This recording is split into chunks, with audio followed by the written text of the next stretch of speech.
प्यारे बुज़ुर्गों, माताओं, भाई और बहनों, रूहानियत का रास्ता प्रेम का रास्ता है। अध्यात्म का रास्ता वो रास्ता है जो हमें अपने आप से जोड़ता है, जो हमें जानकारी देता है कि हम हैं कौन, क्या रिश्ता नाता हमारा पिता परमेश्वर के साथ है और ज़िंदगी का मकसद क्या है। महापुरुष जब भी इस धरती पर आए हैं वो बार हमें यही समझाते आए हैं कि हम ज़िंदगी के ध्येय को जानें और वे कदम उस रास्ते पर बढ़ाएं जो हमें अपने मकसद को पूरा कर देगा। तो संत दर्शन सिंह जी महाराज, जिन्होंने रूहानियत के रास्ते के बारे में बहुत कुछ कहा है, बहुत कुछ लिखा है, अलग अलग गज़लों के ज़रिए उन्होंने हमें समझाया है कि जो रिश्ता नाता हमारा पिता परमेश्वर के साथ है उसका हम अनुभव कैसे करें। एक शिष्य के दृश्य से प्रेम जो हमें सद्गुरु से मिलता है और जो हम सब अपने सद्गुरु से प्रेम करते हैं, और जब हम अपने कदम परमात्मा की ओर बढ़ाते हैं तो हमें क्या क्या अनुभव होता है, ये बड़ा खोल के संत दर्शन सिंह जी महाराज ने अपनी राइटिंग्स के ज़रिए हमें समझाया है। तो आज के दिन मैं उनकी एक गज़ल लेना चाहूँगा जो कि अलग अलग पहलू जो हमारा अध्यात्म का रास्ता है उसके खोलते हैं। पिता परमेश्वर जिन्होंने सृष्टि रची, जो चेतन है, जो शारीरिक रूप में नहीं, उन्हें हम लोग जो शारीरिक रूप में अपने आप को पाते कैसे जाने। हमें इस धरती पर जीने के लिए मन इंद्रियां दी गई हैं जिनके ज़रिए हम सिर्फ जो जड़ता का बना उसे जान पाते हैं। तो जितना भी हम ज्ञान इस दुनिया का पाते हैं वो सब इस दुनिया का है। हम जितना मर्जी पढ़ लिख लें, जितना मर्जी समझदार हो जाएं, जितने मर्जी हमारा दिमाग तेज हो, हमारा IQ बढ़ जाए, लेकिन जो भी जानकारी हमें मिलती है वो सिर्फ इस बाहर की दुनिया की है, क्योंकि वही हम दुनिया की चीज़ों के ज़रिए पाते हैं। तो फिर पिता परमेश्वर जो चेतन है, जो शरीर में नहीं, उन्हें कैसे जाना जाए, कैसे पहचाना जाए, हम कैसे उस अवस्था में पहुँचें जबकि हम प्रभु के अंग संग हों। जब हिस्ट्री की ओर देखते हैं तो हर एक धर्म में महापुरुष आए, अलग अलग देशों में अलग अलग रूपों में आए और बार बार समझाते चले आए कि प्रभु को पाने का रास्ता एक ही है, वो है अंतर्मुख होने का रास्ता। अंदर की दुनिया में बढ़ें कि जाने कि जो बाहर की दुनिया जिसकी हम जानकारी पाते हैं, इसके साथ साथ एक अंदर की दुनिया भी है। वो दुनिया जिसमें हम तभी जा पाएंगे जब हम खुद अपने आप को चेतन अवस्था में पाएंगे। और बार बार महापुरुष समझाते चले आए हैं कि जो मानव चोला है, जो इंसानी रूप है हमारा, जो हमें मिला है, इसमें सब वो पदार्थ दिए गए हैं जिसके ज़रिए हम अंतर्मुख हो सकते हैं। और अंतर्मुख होने का तरीका बाहर से शायद थोड़ा अलग लगे, लेकिन वो शरीर को शांत करना है और मन को शांत करना है। वो अपने आप को यहाँ शिव नेत्र पर एकाग्र करना है कि ये दीवार खुले, ये आँख खुले, अंदरूनी आँख खुले, ये दीवार हटे, तभी हम अपनी मंजिल तक पहुँचेंगे। तो इस गज़ल के ज़रिए संत दर्शन सिंह जी महाराज ने जो एक शिष्य का रिश्ता नाता अपने सद्गुरु से क्या है, जब शिष्य अपने सद्गुरु को देखता है उसे क्या दिखता है और उनके ज़रिए वो क्या पाता है और क्या क्या हमारी ज़िंदगी में रुकावटें आती हैं जिनके आगे हम बढ़ सकते हैं अगर हम हिम्मत रखें और अपने मकसद की ओर बढ़ते चलें। ऐसे कई पहलू रूहानियत के संत दर्शन सिंह जी महाराज ने इस गज़ल के ज़रिए खोले हैं। तो पहले शेर में फरमा रहे हैं कि तेरा हुस्न शामो सहर देखते हैं, कि तेरा हुस्न शामो सहर देखते हैं, फिरोजिंदा शम्सो कमर देखते हैं। तो संत दर्शन सिंह जी महाराज फरमा रहे हैं, एक शिष्य अपने सदगुरु को जब देखता है तो फरमा रहे हैं कि एक शिष्य अपने सदगुरु का सौंदर्य दिन रात हर पल हर क्षण देखता है। ये एक सच्चे शिष्य की बातचीत की जा रही है। ऐसा शिष्य जो कि प्रभु को पाने के रास्ते पर तेजी से चल रहा हो, ऐसा शिष्य जिसकी अंदरूनी आँख खुल गई है, एक ऐसा शिष्य जो के अभ्यास करता है, एक ऐसा शिष्य जो हर रूप में परमात्मा के दर्शन करता है। तो जब वो अपने सदगुरु को देखता है तो उसे उनसे सुंदर और कोई चीज़ दिखाई नहीं देती। और सुबह हो या शाम हो या रात हो या दिन हो, 24 घंटे उसका ध्यान, उसका ख्याल अपने सदगुरु में होता है। तो फरमा रहे हैं कि तेरा हुस्न शाम में सहर देखते हैं, कि हर समय सदगुरु की याद, उनका सौंदर्य, उनका प्रेम हर समय हमारे अंग संग रहे। ऐसी अवस्था एक सच्चे शिष्य की होनी चाहिए। और फरमा रहे कि फरोजिंदा शम्सो कमर देखते हैं, कहते हैं कि जब चांद और सूर्य को देखते हैं वो में और चमकदार दिखने शुरू हो जाते हैं। और चमकदार क्यों दिखने शुरू हो जाते हैं कि हे सदगुरु, आपका सौंदर्य उनके पीछे है। और जब हम सदगुरु के सौंदर्य की बात करते हैं तो हम किसकी बात करें? पिता परमेश्वर की। कि जब एक सच्चा शिष्य अपने सदगुरु के प्रेम का अनुभव करना शुरू कर देता है तो उसे हर एक चीज़ खूबसूरत लगनी शुरू हो जाती है। चंद्रमा भी और खूबसूरत लगता है, सूर्य भी और खूबसूरत लगता है, और जो कुछ भी है जिसको भी देखता है वो और खूबसूरत लगना शुरू, क्योंकि उनके अंदर वो अपने सदगुरु के रूप के दर्शन करने शुरू कर देते हैं। और क्योंकि उनको अपने सदगुरु बहुत सुंदर लगते हैं, इस करके हर एक चीज़ की सुंदरता और बढ़ती चली जाती है। तो संत दर्शन सिंह जी महाराज हमें समझा रहे हैं कि हम जो कि किस्मत हैं कि हमारी ज़िंदगी में परम संत कृपाल सिंह जी महाराज, दयालपुर संत दर्शन सिंह जी महाराज या हजूर बाबा सावन सिंह जी महाराज ने नाम की देन दी। उन्होंने हमारी अंदरूनी आँख को खोला, हमें समझाया कि सदगुरु को अगर देखना है तो हम बाहरी आँखों से ना देखें, उन्हें देखना है तो अंदरूनी आँख से देखें। तभी जाके सही मायने में सदगुरु कौन है हमें कुछ कुछ समझ आना शुरू होगा। और उसी अवस्था में जो पहुंचता है शिष्य, उसकी यहाँ बातचीत की जा रही है, क्योंकि उस अवस्था में अगर पहुंचेंगे नहीं हम तो पिता परमेश्वर से मिलाप हो नहीं सकता। पहले तो सदगुरु में मिलाप कराएं तभी वो हमें पिता परमेश्वर से जोड़ेंगे। तो अपने सदगुरु को किस नज़र से देखना है, किस अंदाज से देखना है, ये यहाँ में संत दर्शन सिंह जी महाराज इस पहले शेर के ज़रिए समझा रहे हैं। जब उनकी ओर ध्यान होता है तो हर एक चीज़ खूबसूरत ही खूबसूरत लगती है, हर एक जगह शांति शांति मिलती है, हर एक जगह आनंद ही आनंद होता है, खुशियों से हम भरपूर रहते हैं। और फिर हमारे कदम हमें प्रभु के प्रेम का जो अनुभव हम अपने सदगुरु के ज़रिए कर रहे हैं, उसका अनुभव जो हमें होता है तो हमारी रूह सिमरती है और प्रभु की और तेज़ी से बढ़ना शुरू हो जाती है। हमारा असली रूप शारीरिक नहीं, मानसिक नहीं, दिमागी नहीं, आध्यात्मिक है। हम एक आत्मा है जो शरीर को जान दे रही है। बहुत से लोग जब रूहानियत के रास्ते पर चलने की कोशिश करते हैं तो सोचते हैं कि हम इस शारीरिक रूप में जी रहे हैं तो अब हमें अंदर की दुनिया का अभ्यास करना है, कि हम एक फिजिकल बीइंग है।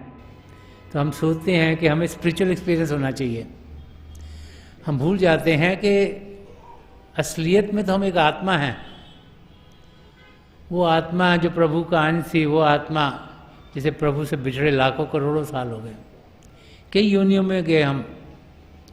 प्रभु ने दया मेहर की कि हमें ये मानव चोला दिया और सब पदार्थ दिए ताकि हम अपने आप को जान सकें और पिता परमेश्वर को पा सकें।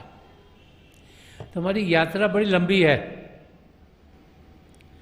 और हम एक आध्यात्मिक जीव हैं, एक आत्मा है जिसे अब ये शरीर दिया गया है और हम ये जो दुनिया है जो जड़ता की बनी है इसका हम अनुभव कर रहे हैं। अगर ये हमें समझ में आ जाए कि हम कौन हैं, अगर हम यही समझते रहे हम शरीर हैं, अब हमें अभ्यास करना है और कोई आध्यात्मिक ज्ञान पाना है, तो हम फिर सही तरीके से अपने आप को जान नहीं पाएंगे। अगर हम समझें कि हम एक आत्मा हैं जो कि करोड़ों सालों से इस यात्रा पर निकली हुई है, तब तक अंधेरी रात थी, उसे मालूम नहीं था किस तरफ जा रही है, लेकिन जैसे ही शरीर मिला रोशनी हो गई, सवेरा हो गया। जब किसी सदगुरु के चरण कमलों में पहुँचे, उन्होंने हमें सबके साथ जोड़ दिया और हम अंदर की दुनिया के ज्ञान पाने के लायक हो गए। तो उस यात्रा पर हम हैं और अगर हमने जो नाम की देन अपने सदगुरु से पाई है और जो हमें समझाया गया था नामदान के समय, अगर ज़िंदगी वैसी बनाई तो इसी ज़िंदगी में जिस मकसद से हमें ये शरीर दिया गया है वो पूरा हो जाएगा, आत्मा का मिलाप परमात्मा से हो जाएगा। और अगर इस धरती पर आए, अगर किसी महापुरुष के चरण कमलों पर जाने का मौका नहीं मिला, तो फिर हम दोबारा से उसी यात्रा पर चलते जाएंगे, किसी और योनि में, किसी और योनि में, किसी और योनि में। और अगर नाम की देन मिल गई, जैसे संत कृपाल सिंह जी महाराज फरमा गए हैं, तो अगर हमने सही तरीके से अभ्यास नहीं किया, सद्गुणों को ज़िंदगी में नहीं ढाला, तो ज़रूरी नहीं कि हमारा मिलाप पिता परमेश्वर इसी ज़िंदगी में हो जाए। हो सकता है 4 बार हमें आना पड़े, बार बार, लेकिन इस ज़िंदगी में मिलाप हो सकता है अगर हम सही तरीके से अपनी मंजिल की ओर जाने की कोशिश करेंगे। तो हम एक रूहानी यात्रा पर हैं। वो यात्रा ख़त्म कैसे करनी है वो कुछ हम पर भी निर्भर है। ये तो प्रभु की दया हुई, हमें ये मानव चोला मिला, किसी सदगुरु की दया हुई, महापुरुषों की दया हुई हम पे कि हमें नाम की देन मिली। लेकिन हमें अपनी ज़िंदगी को पाक बनाना है, साफ बनाना है और अभ्यास करना है बाकायदगी से रोज़ाना, ताकि इसी ज़िंदगी में हम अपने सदगुरु में लीन हों और वो हमें प्रभु में लीन करा दें। तो संत दर्शन सिंह जी महाराज हमें यही समझा रहे हैं कि इसीलिए एक जो सच्चा शिष्य होता है वो 24 घंटे उसका ध्यान अपने सदगुरु में होता है। उसे मालूम है यहाँ से ही मैं अपनी मंजिल को पाऊंगा, जो मेरी यात्रा चली जा रही है ये समाप्त हो जाएगी, मैं मोक्ष की अवस्था पा लूँगा, मेरी आत्मा का मिलाप परमात्मा से हो जाएगा, मुझे बार बार बार यहाँ इस दुनिया में आने की ज़रूरत नहीं। और आगे फरमा रहे हैं कि क्या क्या इंसान के साथ हो जाता है शरीर पाने के बाद भी। तो फरमा रहे हैं, ना पहुँचे मुसाफिर तेरे नक्शे पाव तक, ना पहुँचे मुसाफिर तेरे नक्शे पाव तक, अभी राह में संगे दर देखते हैं। तो फरमा रहे हैं बहुत सी आत्माएं मानव चोले में आती हैं, लेकिन वो किसी पूर्ण महापुरुष के चरण कमलों में नहीं पहुंचती। क्यों नहीं पहुंचती? कि उनका ये तो जिव्य चक्षु है, संगे दर का मतलब होता है कि द्वार के आगे पत्थर पड़ा होना। ये 10वां द्वार है, ये बंद है। जब तक ये खुलेगा नहीं तब तक हमें अंदर में जाने का रास्ता नहीं मिलेगा। और ये खुलेगा कैसे? जब एक पूर्ण महापुरुष अपनी तवज्जो देंगे, अपनी कमाई का हिस्सा हमें देंगे और हमें नाम की देन देंगे, तब ये दरवाजा खुलता है, अपने आप हमसे खुल नहीं पाता। तो संत दर्शन सिंह जी महाराज फरमा रहे हैं कि ज़्यादातर इंसानी चोला मिलने के बाद भी कितनी मुश्किलों से हम किसी पूर्ण महापुरुष के चरण कमलों में पहुंचते हैं। तो फरमाया ना पहुंचे मुसाफिर तेरे नक्शे पा तक, कि यात्रा तो बहुत कर रहे हैं। इस वक्त भी 8 बिलियन लोग हैं जो कि इस धरती पर जी रहे हैं, उनमें से बहुत कम हैं जो किसी पूर्ण महापुरुष की शरण तक पहुंचते हैं, उन्हें नाम की देन मिलती है और उन्हें मौका मिलता है ताकि वो अपनी यात्रा को पूरी कर लें। यहाँ समझा रहे हैं कि ना पहुँचे मुसाफिर तेरे नक्शे पा तक, कि वो आपके चरण कमलों तक पहुँचते ही नहीं। क्यों? क्योंकि उनको दुनिया की चीज़ें खींच रही हैं। कोई सोचता है कि मैं शरीर को तंदुरुस्त कर लूँ, कोई सोचता है मेरा दिमाग तेज हो जाए, कोई सोचता है मैं दुनिया की सैर कर लूँ, जानकारी कर लूँ, कोई सोचता है मुझे ये चीज़ मिल जाए, कोई सोचता है मुझे वो चीज़ मिल जाए। और उनकी पूरी ज़िंदगी उन चीज़ों में गुजर जाती है, क्योंकि वो सोचते हैं कि ये बाहर की दुनिया ही है, उसके आगे कुछ है ही नहीं। वो सोचते हैं कि जो कुछ करना है यहीं करना है। तो संत दर्शन सिंह जी महाराज हमें ये समझा रहे कि हमें ये जानना चाहिए कि हम कितने खुशकिस्मत हैं कि अगर इतनी आत्माएं मानव चोले में हैं, थोड़ी सी हैं जिन्हें मौका मिलता है महापुरुषों के चरण कमलों में पहुँचने, तो हमें कितना खुश होना चाहिए कि हमें वो मौका मिल गया। और ये जो 10वां द्वार है ये हमारा खुल गया, हमें नाम की देन मिल गई, ये बंद नहीं है, इसके आगे बड़ा पत्थर नहीं पड़ा हुआ कि कोई अंदर जा नहीं सकता। कि उन्होंने तवज्जो दी, उन्होंने प्रेम दिया, उन्होंने हमें नाम की देन दी और हमें जो हमारे अंदर शब्द चल रहा है, जो कण कण में समाया हुआ है, उसके साथ जोड़ दिया। वो शब्द प्रभु से उत्पन्न हुआ है, उस शब्द के ज़रिए सारे खंडमंडल बने, उस शब्द के ज़रिए हम यहाँ इस धरती पर आए हैं। और उसके साथ जब जुड़ेंगे, जब ये द्वार खुलेगा, 10वां द्वार खुलेगा, तभी शब्द के साथ जुड़ सकते हैं। जब हम जुड़ेंगे तो फिर हम वापस अपने निर्धाम सचखंड तक पहुंच सकते हैं। तो संत दर्शन सिंह जी महाराज में ये समझा रहे हैं कि इस द्वार का खुलना बहुत ज़रूरी है। जब तक ये खुलेगा नहीं, तब तक हम जो मर्जी कर लें, हम पिता परमेश्वर को जान नहीं सकते, पहचान नहीं सकते, उन तक पहुंच नहीं सकते। तो आगे फरमा रहे हैं कि वो भाई बहन जिन्हें मौका मिल जाता है एक पूर्ण महापुरुष के चरण कमलों में पहुंचने का, वो जो सत्संगों में आते हैं तो उनके साथ क्या होता है। और वो शिष्य जो कि अपने सद्गुरु को बहुत प्रेम करते हैं, जिनका ध्यान अपने सद्गुरु पिता परमेश्वर में है, वो जब सत्संग में आते हैं तो उनको क्या नज़ारा देखने को मिलता है। तो हमें समझा रहे हैं कि अगर हमें वो नज़ारा नहीं देखने को मिलता तो हम भी देखने की कोशिश करें। तो फरमा रहे हैं जो बैठे हैं आकर सरे बज्म साकी, कि जो सत्संग का माहौल है उसमें सब लोग आके बैठते हैं, कि जो बैठे हैं आकर सरे बज्म साकी, साकी अपने सदगुरु को कहा है, बज्म जो उनकी गैदरिंग, स्पिरिचुअल गैदरिंग हो रही है, उसमें आकर बैठे हैं, उन्हें आज शीरो शकर देखते हैं।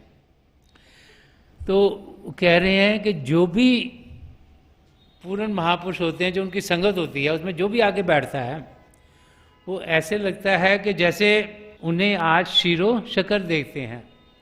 कि जैसे दूध हो, उसमें अगर चीनी घोली जाए तो चीनी और दूध मिल जाते हैं, उनमें फ़र्क नहीं रहता कि चीनी अलग है और दूध अलग है, वो घुल मिल जाते हैं।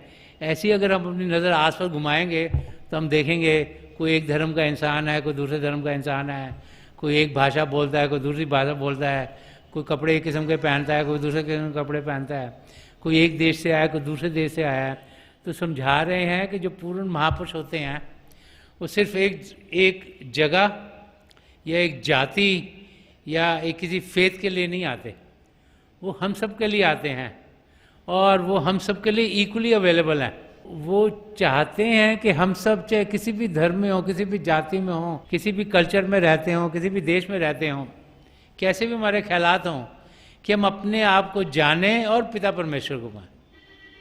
उनका मकसद यही है। ये जो 10वां द्वार है, जो ये हमारा शिव नेत्र है, सिंगल या थर्ड है, ये खुले, हम अंदर की दुनिया में जाएं, हम सबके साथ जुड़ें, ताकि हम अंदर की दुनिया में यात्रा करें। और इसीलिए जब हम सत्संगों में आते हैं तो हमें उसी अंदाज में होना चाहिए एक दूसरे से जब मिले हैं तो प्यार से मिले, मुस्कुरा के मिले, हंस के मिले, आराम से मिले। तो संत दर्शन सिंह जी महाराज हमें समझा रहे हैं कि सच्चे शिष्य को होना कैसे चाहिए, कि जैसे दूध में चीनी मिले वैसे हम सबको मिलना चाहिए एक दूसरे के साथ। क्योंकि जो रूहानी किरणें हमारी तरफ आ रही हैं उनको कोई और इंसान रोक नहीं सकता, ना ये पोल्स रोक सकते हैं, ना कोई दीवार रोक सकते हैं, ना ये जो भी स्ट्रक्चर बना है कुछ रोक सकता है। जो पात्र होगा, जो रिसेप्टिव होगा, उस तक वो ज़रूर पहुंचती हैं। तो ये ज़रूरी नहीं कि हम यहाँ बैठें कि वहाँ बैठें कि वहाँ बैठें कि पंडाल के बाहर बैठे हुए हों, इसका कोई फ़र्क नहीं पड़ता। हमारे को अंदर से भाव होने चाहिए उस किस्म के कि हम कुछ पाने के लिए आए हैं, हम कुछ लेने के लिए आए हैं, और बाकी भी लेने के लिए आए हैं। और अगर किसी और को भी कुछ मिल रहा है तो हमें उसमें खुशी होनी चाहिए कि उनकी ज़िंदगी बेहतर होगी तो शायद हमारी भी बेहतर होगी। तो एक दूसरे से मिलजुल कर रहना, एक दूसरे के साथ जुड़ के रहना, वही यहाँ संत दर्शन सिंह जी महाराज समझा रहे हैं। जो बैठे हैं आकर सरे बंद साकी, उन्हें आज शीरो शकर देखते हैं, कि वो हमें समझा रहे हैं कि जब हम सत्संगों में आए तो हमें एटमॉस्फेयर कैसा क्रिएट करें। संत कृपाल सिंह जी महाराज बहुत बारी फरमाते थे कि 2/3 of spirituality comes from the eyes of the spiritual master, के 2/3 हिस्सा जो रूहानियत का है हमारे सदगुरु की आंखों से आता है, और 1/3 हिस्सा है जो लफ्ज़ों के ज़रिए आता है। तो लफ्ज़ों के ज़रिए भी काफ़ी कुछ आता है, 1/3, 1/3 हिस्सा। तो वो समझा रहे हैं कि जब हम सत्संग में आते हैं तो जब हमें ज्ञान मिलता है उससे क्या होता है, किस किस्म का ज्ञान है ये, और उसके ज़रिए क्या होता है, और उससे एक सच्चे शिष्य की हालत क्या होती है, कंडीशन क्या होनी चाहिए। तो समझा रहे हैं कि मिली है जिन्हें कुछ खबर मेरे साकी, कि मिले है जिन्हें कुछ खबर मेरे साकी, उन्हें बज़्म में बेखबर देखते हैं। तो ये शेर बड़ा इंटरेस्टिंग है समझने के लिए। तो संत दर्शन सिंह जी महाराज फरमाया कि मिली है जिन्हें कुछ खबर मेरे साकी, तो किस खबर की बात कर रहे हैं, जो कि आत्मा और परमात्मा के मिलाप की खबर है, जो कि हमारे असली रूप की खबर है, कि जिसे वो खबर मिल गई कि हम शरीर नहीं, हम आत्मा हैं, और हमारी ज़िंदगी का मकसद है परमात्मा को पाना। और अगर प्रभु को पाना है तो कोई घर बार छोड़ के कहीं पहाड़ की चोटी पे जाकर बैठने की ज़रूरत नहीं, घर गृहस्थी में रहते हुए हम पिता परमेश्वर को पा सकते हैं। तो जिन्हें ये खबर मिल गई तो फरमा रहे कि मिली है जिन्हें कुछ खबर मेरे साकी, कि जो अंदरूनी रास्ता है जो पिता परमेश्वर को पाने का रास्ता है, जिस इंसान को वो खबर मिल जाती है, क्योंकि सत्संगों में तो बार बार यही समझाया जाता है, और जब हम रिसेप्टिव होते हैं, पात्र होते हैं, तो रूहानी किरणें हम तक आती हैं, वो भी जो मन माया के पर्दे हमारी आत्मा के ऊपर पड़े उन्हें हटा देती हैं। तो तब उन्हें समझा रहे हैं संत दर्शन सिंह जी महाराज कि उन्हें बज़्म में बेखबर देखते हैं।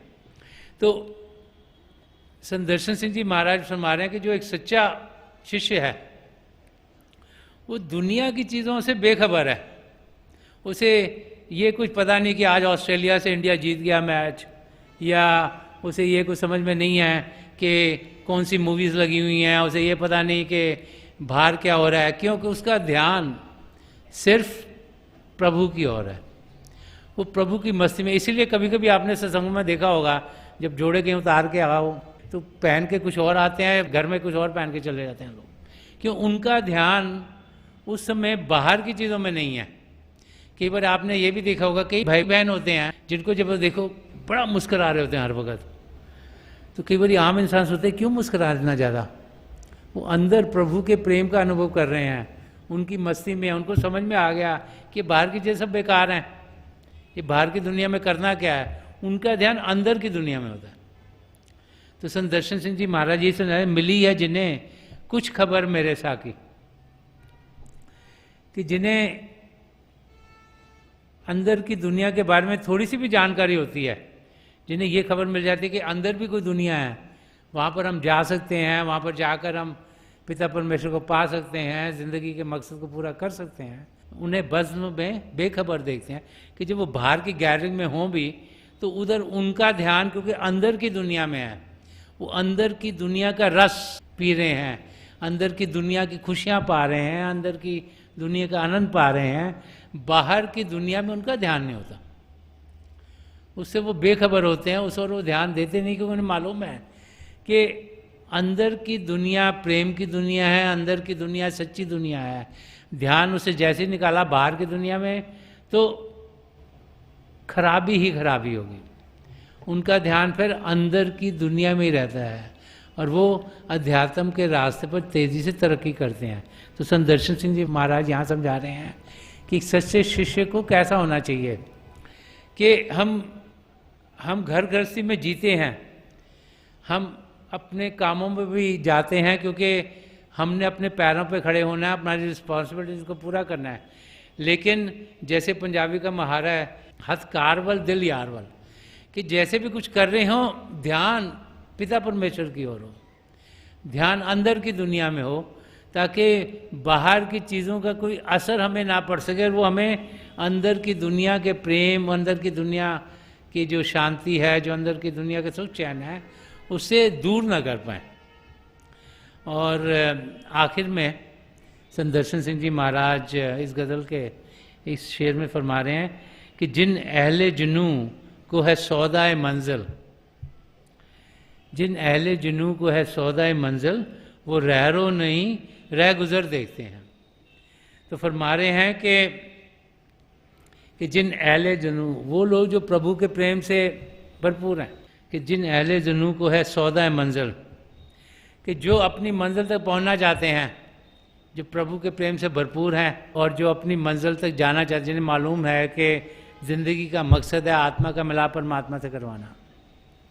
तो फरमाया कि जिन लोगों को ये चाहिए कि जिन अहले जुनू को है सौदाए मंजिल, कि जिनको समझ में आ गया कि प्रभु को पाने का रास्ता प्रेम का रास्ता है और अपने सदगुरु के प्रेम में और प्रभु के प्रेम में वो मस्त हैं, और उन्हें ये भी मालूम है कि हम अपनी मंजिल पर ज़रूर पहुंचना चाहते हैं, तो उनके बारे में बता कि वो कैसे जीते हैं, वो रहरो नहीं रह गुज़र देखते हैं। तो फरमा रहे हैं कि वो ये नहीं देखते कि जो बाकी लोग हैं वो कैसे चल रहे हैं, उनका ध्यान उनकी ओर नहीं है, उनका ध्यान है रास्ते की ओर, कि रास्ता कौन सा अपनाना है। कि वो रहरो नहीं राह गुज़र देखते हैं, कि वो ये नहीं देख रहे कि उसके साथ क्या हो गया, उसके साथ क्या हो गया, उसके साथ क्या हो गया। वो देखते हैं कि रास्ता कौन सा है और इस रास्ते पर चलने के लिए करना क्या है, कि सद्गुणों को ज़िंदगी में ढालना है और बाकायदगी से अभ्यास करना है रोज़ाना। वो रास्ते की ओर चलते, वो नहीं देखते कि वो इंसान कहाँ तक पहुँचा है, मैं कहाँ तक पहुँचा हूँ, या किसी कंपेयर करें या अपना ध्यान किसी और चीज़ में डालें। जब हम ध्यान रास्ते की ओर करेंगे तभी मंजिल तक पहुँचेंगे। अगर ध्यान कभी इधर जाएगा कभी उधर जाएगा कि बाकी लोग क्या कर रहे हैं, जो समय में मिला है अपने आप को जानने का और पिता परमेश्वर को पाने का, वो गुजर जाएगा। जो घोड़ों की रेस होती है तो उनको ब्लाइंडर्स दिए जाते हैं। ब्लाइंडर्स इसलिए दिए जाते हैं कि वो सिर्फ जिस लेन में भाग रहा है वही देख सके, वो इधर ना देख सके उधर ना देख सके, नहीं तो रेस में घोड़ा सही तरीके से उस लेन में भाग नहीं पाएगा।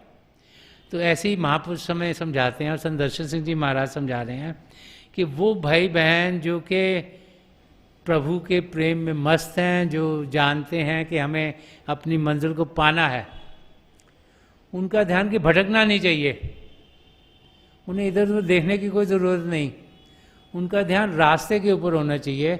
उनको अपनी ज़िंदगी में सद्गुणों को ढालना है, उन्होंने अंदर की दुनिया में बढ़ना है, उन्होंने कदम उठाने हैं ताकि वो अपनी मंजिल को इसी ज़िंदगी में पालें।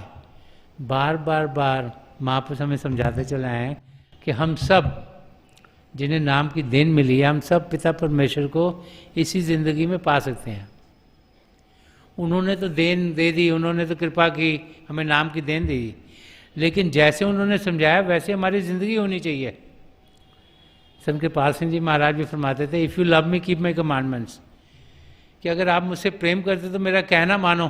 तो उनका कहना क्या था कि भजन करो, सिमरन करो, एक बनो, नेक बनो, नेकी का रास्ता इख्तियार करो ताकि आपकी आत्मा का मिलाप परमात्मा से हो, एकीकरण प्रभु से हो। तो हम सब पिता परमेश्वर को जान सकते हैं, पहचान सकते हैं, उनसे एक में हो सकते हैं। ये बार बार बार महापुरुष हमें समझा गए हैं। हमें रास्ता महापुरुषों ने दिखाया है, उस रास्ते पर हमने तेजी से चलना है। उस रास्ते की ओर ध्यान देना है और किसी चीज़ पे ध्यान नहीं देना। और यही संदर्शन सिंह जी महाराज फरमा रहे हैं कि एक सच्चा शिष्य जो कि अपनी मंजिल तक पहुंचना चाहता है, वो फिर रास्ते पर ध्यान देता है कि रास्ता क्या है, क्या क्या मुझे करना है अपनी मंजिल पर जाने के लिए। और जो ऐसा करेगा वो अपनी मंजिल तक पहुंच जाएगा, और जो देखेगा कि बाकी लोग क्या कर रहे हैं और उसका ध्यान औरों में जाएगा, तो वो कभी अपनी मंजिल को पा नहीं सकेगा। तो जब भी महापुरुष इस धरती पर आते हैं, वो बार बार हमें यही समझाते हैं कि हम सब अपनी जिंदगी को प्रभु के प्रेम से भरपूर करें। संदर्शन सिंह जी महाराज ने इस गज़ल के जरिए कई अलग अलग पहलू खोले हैं। एक तो कि हम अपने सदगुरु को किस रूप में देखते हैं, कैसे देखना चाहिए। फिर ये भी समझाया कि ये ज़रूरी नहीं कि हर एक आत्मा जो इंसानी चोले में आएगी वो इस अवस्था में पहुंचेगी कि उसका शिव नेत्र खुल जाए। तो हमें बड़ा शुक्रगुजार होना चाहिए।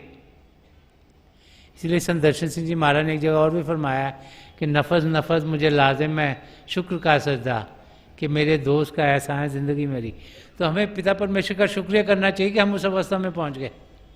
वो तो कहते हैं कि हर सांस में मुझे शुक्रिया अदा करना चाहिए प्रभु का, क्योंकि ज़रूरी नहीं कि हम इस अवस्था में पहुँचते जिसमें हमें नाम की देन मिलती और रास्ता मिलता, ये जो हमारी रूहानी यात्रा चली से ख़त्म करने का।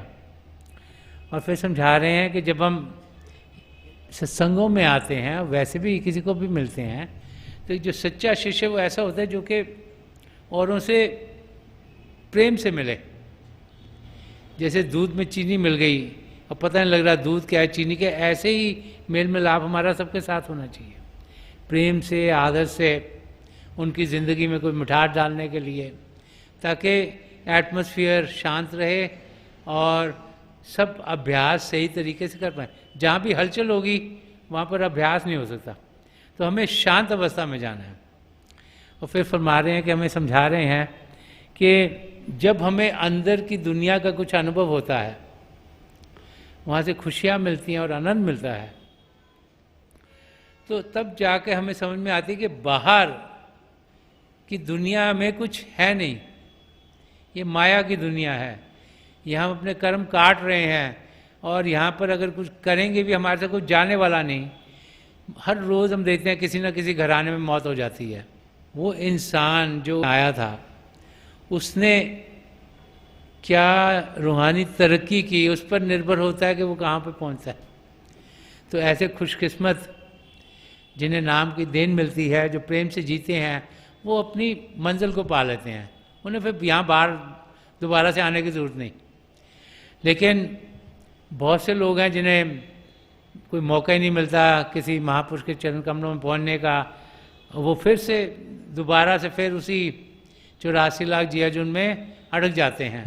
तो संत दर्शन सिंह जी महाराज हमें यही समझा रहे हैं कि जिसे कुछ चानना हो जाए, कुछ रोशनी का अनुभव हो गया, कुछ उसका ये दिव्य चक्षु खुल गया, जिसे अंदर की दुनिया की कुछ खबर मिल गई, उसे फिर बाहर की चीज़ों से बेखबर हो जाना चाहिए, तभी वो अपनी मंजिल की ओर पहुंच सकेगा। और आखिर में ये समझा रहे हैं कि वो इंसान जो कि दिलो जान से पिता परमेश्वर को पाना चाहता है, वो इंसान जिसके अंदर प्रभु के लिए प्रेम जागृत हो गया, वो इंसान जो कि अपनी मंजिल को पाना चाहता है, उसे जो रास्ता दिखाया गया उस रास्ते पर उसे चलना चाहिए, उसे भटकना नहीं चाहिए। और ये भी नहीं देखना चाहिए कि जब साथ में चलने वाले हैं वो क्या कर रहे हैं, क्योंकि जब तक हम अपने आप को अपनी मंजिल की ओर सही तरीके से नहीं जा सकेंगे, कभी इधर देखेंगे क्या हो रहा है, कभी उधर देखेंगे क्या हो रहा है, तो हम कभी अपनी मंजिल को पा नहीं सकेंगे। तो संत दर्शन सिंह जी महाराज ने कई पहलू जो हमारी रूहानी यात्रा इसके इस गज़ल के ज़रिए खोले हैं, और बार बार वो हमें ये समझा रहे हैं कि अंदर की दुनिया की हमें खबर और मिले। कैसे मिलेगी? जब हम अभ्यास करेंगे, जब हम ध्यान टिकाएंगे, अंदर की दुनिया में बढ़ेंगे, रोज़ाना अभ्यास में बैठेंगे, तो हमारी तरक्की रोज़ाना होती चल जाएगी। लेकिन अगर कभी हम सोचें कि हाँ हम हफ्ते में एक बारी बैठ गए, महीने में एक बारी बैठ गए, तो फिर हम उस अवस्था तक पहुंच नहीं सकते जिसमें हमारी आत्मा का मिलाप परमात्मा में हो। तो हमें समझा रहे हैं कि रास्ते पर हमने चलना है, बाकायदगी से चलना है, तो फिर इसी ज़िंदगी में हम अपने मकसद को पूरा कर लेंगे और अपनी आत्मा का मिलाप परमात्मा से कराएंगे। तो थोड़ी देर के लिए हम सब अभ्यास के लिए बैठ जाएं, क्योंकि अभ्यास से बेहतर कोई चीज़ है नहीं, और अभ्यास कोई और हमारे लिए कर नहीं सकता है, हमने खुद करना है। न हमारे माता पिता, न बाल बच्चे, न भाई बहन, न कोई और हमारे लिए अभ्यास करते हैं। अभ्यास हमें खुद करना है। वो जो अनुभव वो हमारा खुद होना चाहिए, नहीं तो अगर किसी ने सुना दिया या हमने पढ़ लिया, उसका वो असर हम पर नहीं होता। जब खुद हम किसी चीज़ का अनुभव करते हैं तो हमारे साथ रहती है। इसलिए जो अंदरूनी अभ्यास है ये हर एक को खुद ब खुद करना है। आप अपनी आंखें बंद कर लीजिएगा। ये जो आंखों के डले आईबॉल्स हैं सीधे सामने होने चाहिए, जैसे 8-10 इंच आप अपने सामने फोकस हो। वो भाई बहन जिन्हें नाम की देन मिली आप सिमरन कीजिएगा, और जो भाई बहन यहाँ नए हैं आप पिता परमेश्वर के किसी भी जाति नाम का जाप कीजिएगा। जाप मन ही मन करना, ऊंचा नहीं दोहराना। आपके सामने रोशनी के चिन्ह थोड़ी देर में खुलने शुरू होंगे, और जो कुछ दिखेगा उसके बीच में देखिएगा। रोशनियाँ लगेंगी, आकर जा रही हैं, समय के साथ आपको लगे रोशनियाँ टिक गई हैं। उसके आगे आसमान, सितारे, चंद्रमा, सूर्य, ऐसे कई नज़ारे आपको देखने को मिलेंगे। जो कुछ दिखता है उसके बीच में देखिएगा, और जो जो आपके लिए बेहतर है वही नज़ारे आपके लिए खुलते चल जाएंगे। मेरी प्रभु के चरण कमलों में, और जो पिछली सेंचुरी के महापुरुष हैं हजूर बाबा सावन सिंह जी महाराज, परम संत कृपाल सिंह जी महाराज और दयाल प्रसन्न दर्शन सिंह जी महाराज की चरण कमलों में यही प्रार्थना है कि जो जो हम सबके लिए बेहतर हो वही हमारी ज़िंदगी में ढले। इन महापुरुषों की इतनी दया मेर हम पर हो कि हम अपनी मंजिल की ओर तेज़ी से बढ़ पाएँ, और इसी ज़िंदगी में हमारी आत्मा का मिलाप परमात्मा में हो। तो थोड़ी देर में मैं आपको इस बैठक से उठाऊंगा, और मेरी शुभकामनाएं आप सबके साथ हैं।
छोड़ दीजिए जी, प्लीज़ लीव ऑफ।